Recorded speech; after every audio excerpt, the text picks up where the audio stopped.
এতে গিয়ে তো আমি ভালোই ছিলাম, আর সেটা বলার একদম সহ্য হচ্ছিল না, তাই তোমাকে নিয়ে চলে আসলো। নাচু সকাল সকাল ঘুম থেকে ওঠা, নাচু রান্না বান্না করা, শ্বশুরবাড়িতে এসেই দেখো রান্নাঘরে ঢুকে পড়েছি, সকাল সকাল ঘুম থেকে উঠে পড়েছি। আর আজ যেহেতু কেউ যাবে না কোর্টে, তাই বললাম চলো সজন টিফিনটা বানানো যাক। আর আজ বানাচ্ছি আমি কড়াইশুঁটির কচুরি। আর এই শীতকাল মানেই তো কড়াইশুঁটির কচুরি, ছুটির দিনে আমাদের বাড়িতে প্রত্যেকটা দিন কড়াইশুঁটি কচুরি হবেই। ছুটির দিনে কড়াইশুঁটি কচুরি খেতে দারুণ লাগে, সবাই মিলে একসঙ্গে বসে, তার সঙ্গে আলুর দম। আর এখন যেহেতু সবাই ঘুম থেকে ওঠেনি, তাই ভাবলাম চলো আমি চাটা খেয়ে নিই, রান্নাতে প্রায় কমপ্লিট হয়ে গেছে। যখন সবাই ঘুম থেকে উঠবে তখন কড়াইশুঁটি কচুরিটা গরম গরম ছেড়ে দেবো। আর আমি এদিকে চা আর ব্রেড নিয়ে বসে পড়েছি, এক একে দেখি সবাই ঘুম থেকে উঠে পড়ে, বাবুও ঘুম থেকে উঠে পড়ে, তাই সবাই মিলে একসঙ্গে চাটা খেয়ে নিলাম।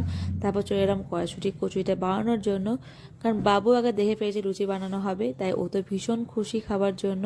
ও বেসিক্যালি রুটি বা কিছু খেতে চায় না, কিন্তু লুচিটা খুব ভালোভাবেই খেতে ভালোবাসে। আর দেখো খুব সুন্দরভাবে একে একে সব লুচি ফুলে উঠেছে।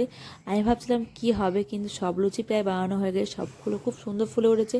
আর বর তো গরম গরম লুচি পেয়ে ভীষণ খুশি। বর দিয়ে খাচ্ছে তরকারি মিষ্টি, বাবু খাচ্ছে গুড় দিয়ে।